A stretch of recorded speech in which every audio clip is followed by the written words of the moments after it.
सुन लो, अब बातें ना करो, अब अपन पढ़ेंगे आज कोलोस लॉ। क्या ये एग्जाम में पक्का आता है, बहुत बड़ा है, लेकिन समझोगे तो बहुत इजी है। तो पहले नोट नहीं करना, मैं एकदम सिस्टमैटिक नोट करवा दूंगा, पहले बहुत अच्छे से समझना है। क्लियर? तो चलो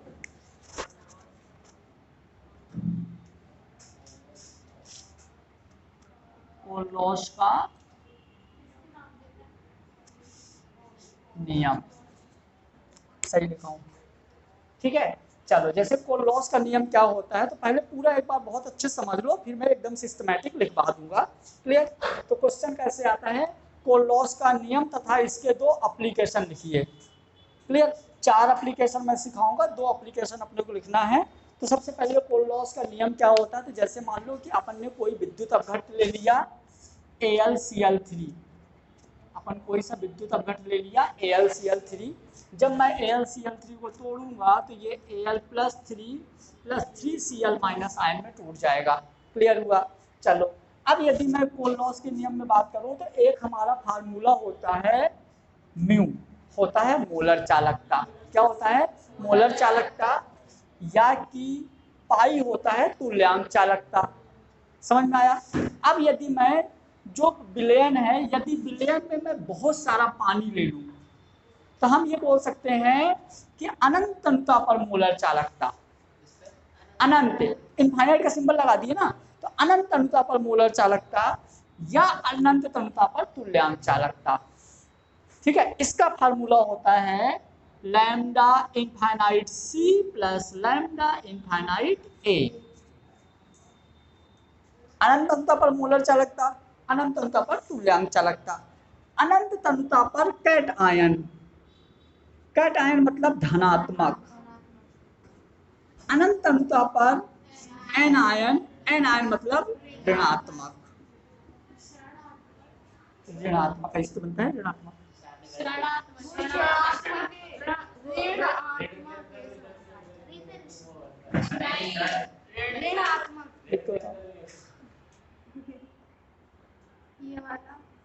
मैं वही बनाया हूँ।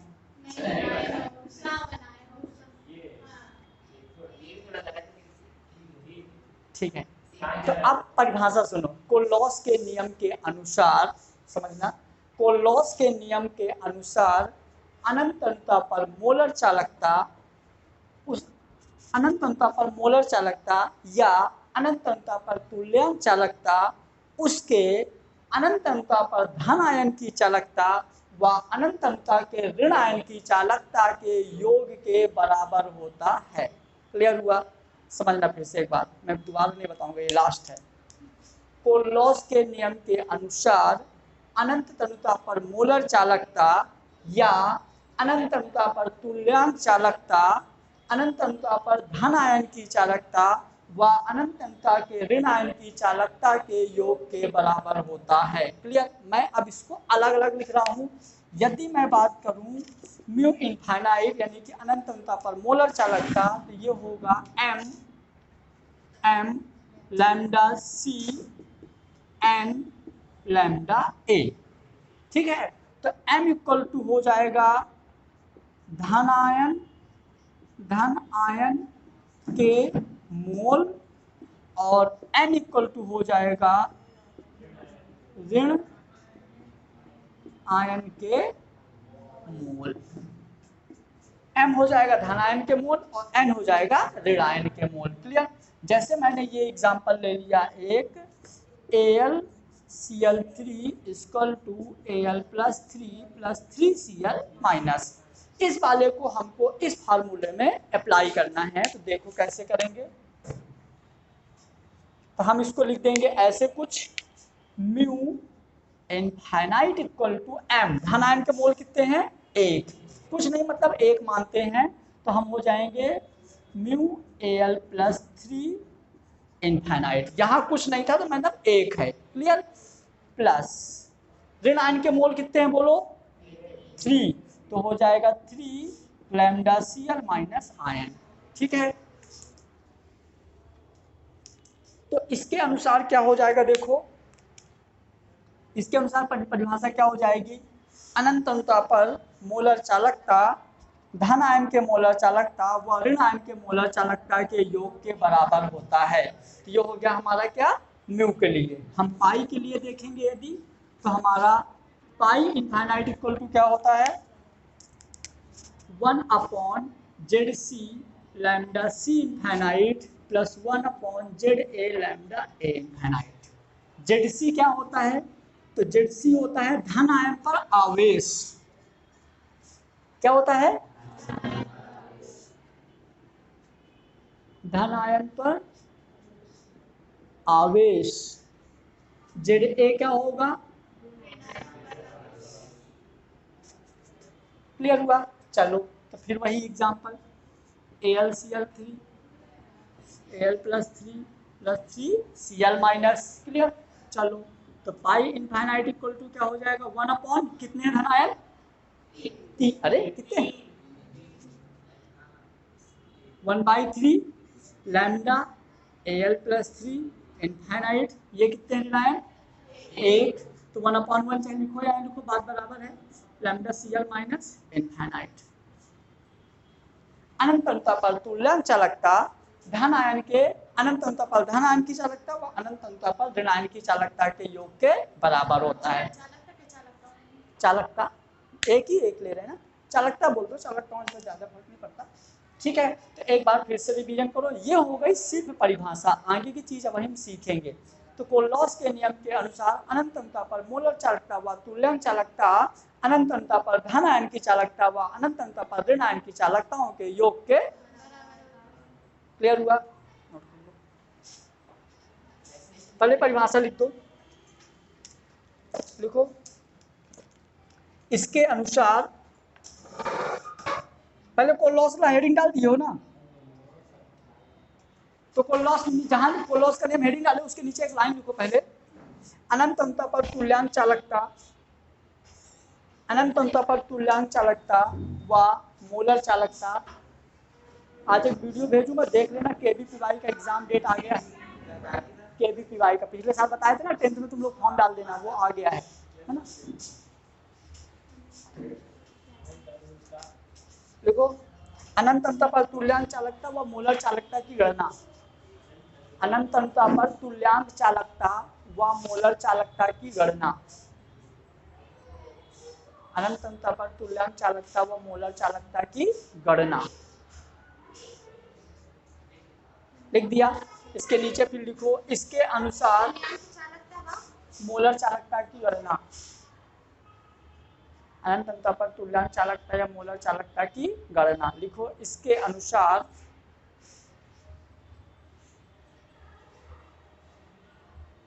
इसके अनुसार अनंत अंतर पर तुल्यांक चालकता या मोलर चालकता,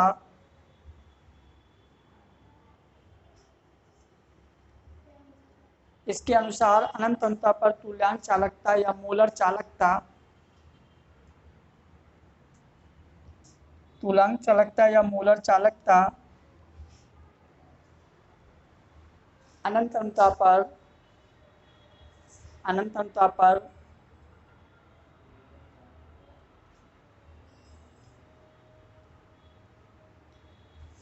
इसके अनुसार अनंत अंतर पर मोलर चालकता या तुल्यांक चालकता अनंत अंतर पर धन आयन, अनंत अंतर पर धन आयन की आयनिक चालकता व ऋण आयन की आयनिक चालकता के योग के बराबर होता है।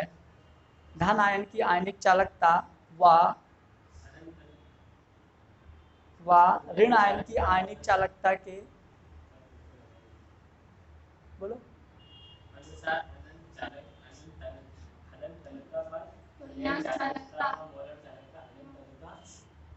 पर धन आयन की आयनिक चालकता, धन आयन की आयनिक चालकता व ऋण आयन की आयनिक चालकता के योग के बराबर होता है। धन आयन की आयनिक चालकता व धन आयन व ऋण आयन की आयनिक चालकता के योग के बराबर होता है।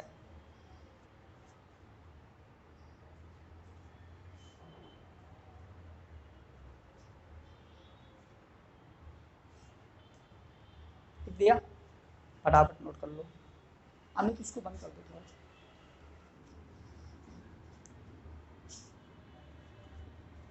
अनुप्रयोग, क्लियर। देखो क्या होता है कोल्लॉस नियम के अनुप्रयोग। यदि हम कोल्लॉस नियम के अनुप्रयोग करें तो पहला अनुप्रयोग लिखो, दुर्बल विद्युत अपघट्ट की दुर्बल विद्युत अपघट्ट की अनंतता पर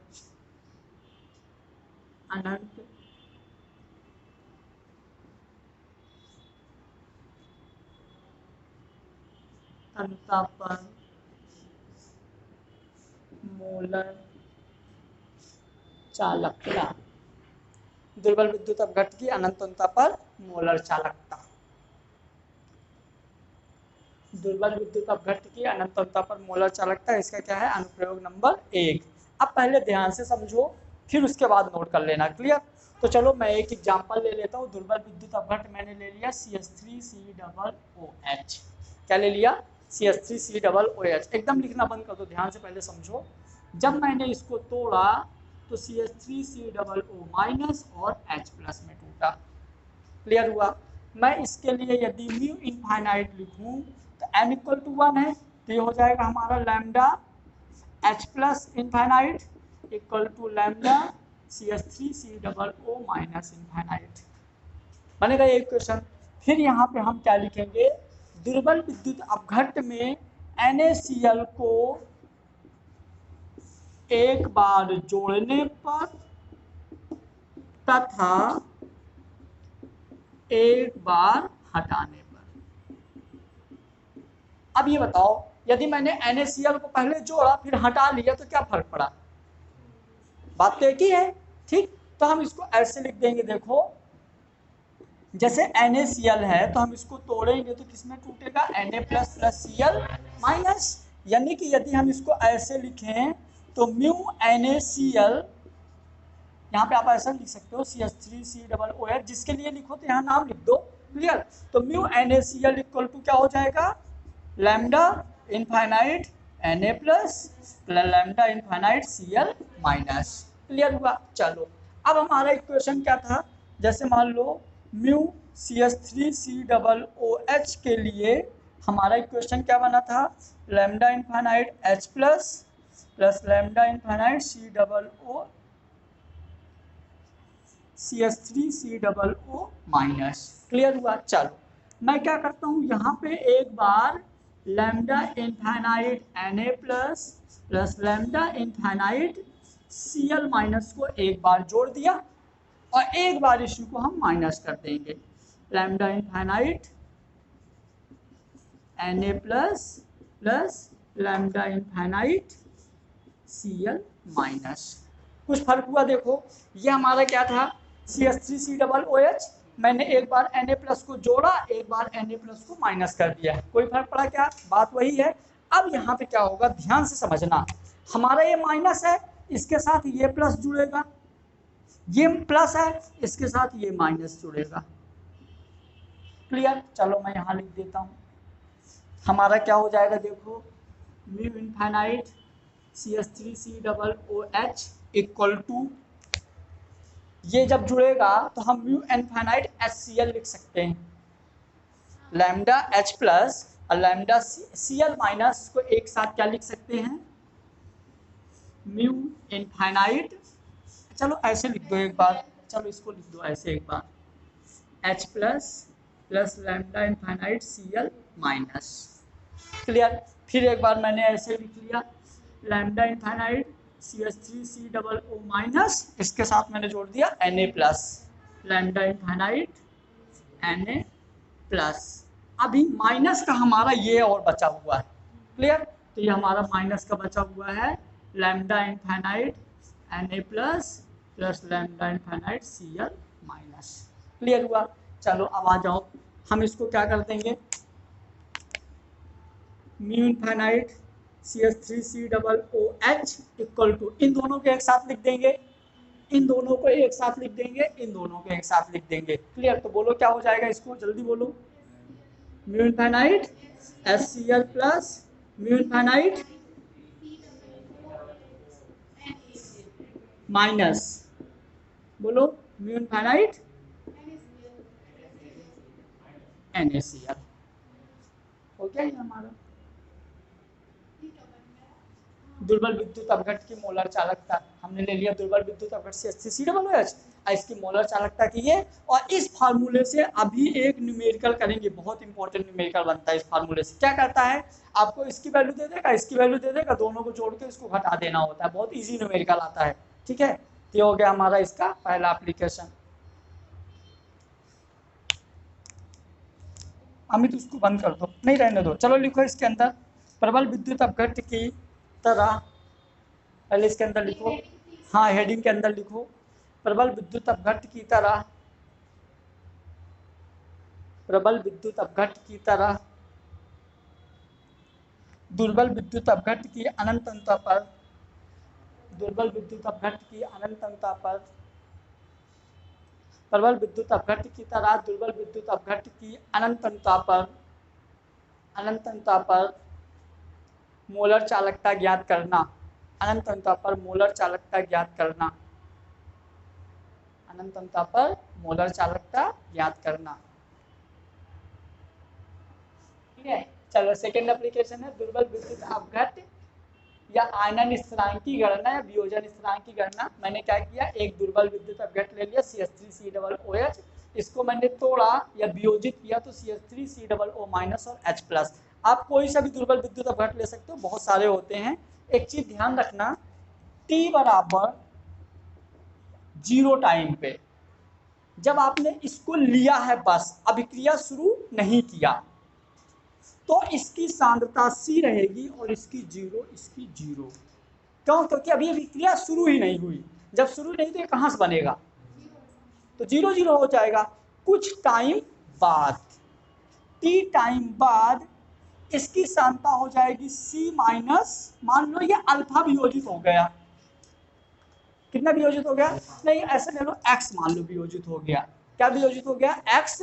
तो यदि ये X वियोजित हुआ है तो ये X बना होगा, ये भी X बना होगा। अब ये मत सोचना कि यहाँ x/2 यहाँ x/2 ले, नहीं, हमने x माना, हमको क्वांटिटी नहीं पता कितना बना, तो मैंने माना x, ये भी बना x। अब एक फार्मूला हमारा होता है 11th में हम पढ़ते हैं NX = A अल्फा। क्या होता है, 11th में पढ़ते हैं NX = A अल्फा। n होता है संतुलित मोल, संतुलित मोल। A होता है वियोजन की मात्रा, वियोजन की मात्रा। A होता है प्रारंभिक मोल। X होता है वियोजन की मात्रा परसेंटेज में, कितने परसेंट वियोजित हुआ। क्लियर, चलो तो हम यहाँ से उस फार्मूले से X की वैल्यू ज्ञात कर लेते हैं। क्लियर हुआ, तो N होगा संतुलित मोल, बताओ कितने हैं, कितने हैं यहाँ पे, मोल 1, संतुलित मोल 1, तो 1 इंटू X की मात्रा हमको ज्ञात करना है, इक्वल टू प्रारंभिक मोल कितने हैं, T बराबर 0 पर, मतलब कि इसको हम बोलेंगे प्रारंभिक मोल। T बराबर 0 टाइम पे प्रारंभिक मोल कितने हैं, C इंटू अल्फा। अल्फा तो हमको अल्फा ही दिया है, तो हमारा हो जाएगा X = C अल्फा। क्या हो गया, X = C अल्फा। चलो C - C alpha, C alpha, C alpha, मैंने X की जगह C अल्फा की वैल्यू रख दिया X के जगह। क्लियर, अब जो हमारा वियोजन स्थिरांक K होता है, तो K होता है उत्पाद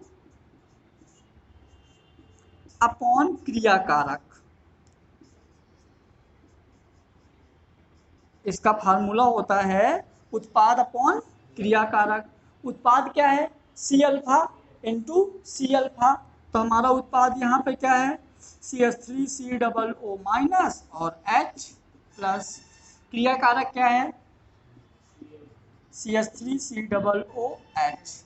क्लियर, चलो अब यहाँ पे बता दो, C इसकी वैल्यू C अल्फा इंटू इसकी वैल्यू C अल्फा, इसकी वैल्यू C - C अल्फा, नीचे मैंने लिख दिया C - C अल्फा।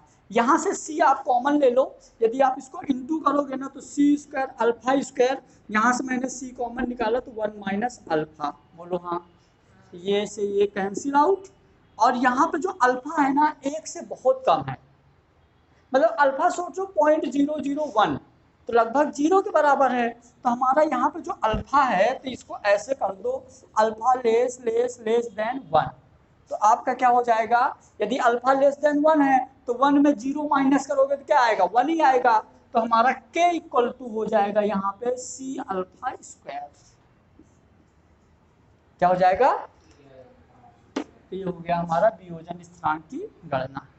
बन जाएगा, नोट कर लो।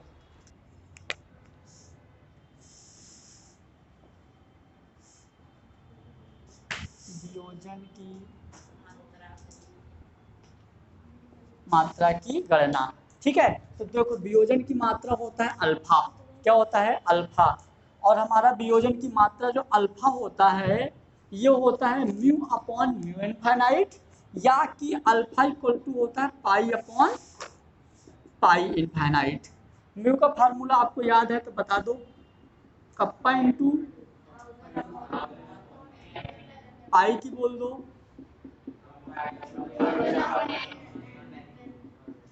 म्यू इनफाइनाइट का पता है बोल दो,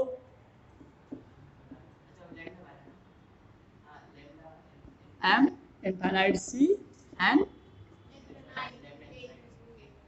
पाई का भी पता है, ठीक है। तो ये हमारा होता है वियोजन की मात्रा अल्फा की गणना। लिखो इसके अंदर फटाफट, दुर्बल विद्युत अपघट्ट के वियोजन की मात्रा, दुर्बल दुर्बल विद्युत अपघट्ट के वियोजन की मात्रा, दुर्बल विद्युत अपघट्ट के वियोजन की मात्रा निम्न प्रकार से ज्ञात की जा सकती है। दुर्बल विद्युत अपघट्ट के वियोजन की मात्रा निम्न प्रकार से ज्ञात की जा सकती है।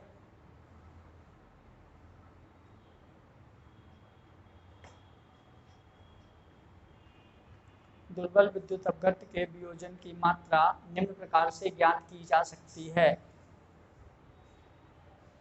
लिख दीजिए, वियोजन की मात्रा इक्वल टू, वियोजन की मात्रा इक्वल टू, वियोजन की मात्रा इक्वल टू, ऊपर लिखो अपॉन में लिखना है, देखो ऐसे अल्फा इक्वल टू ऊपर लिखो सांद्रता C पर मोलर चालकता, सांद्रता C पर मोलर चालकता, सांद्रता C पर मोलर चालकता, इसके ऊपर लिखो, नीचे लिखो अनंतता पर मोलर चालकता अपॉन सांद्रता C पर मोलर चालकता, सांद्रता C पर मोलर चालकता अपॉन अनंतता पर मोलर चालकता, अनंतता पर मोलर चालकता अपॉन अनंतता पर मोलर चालकता।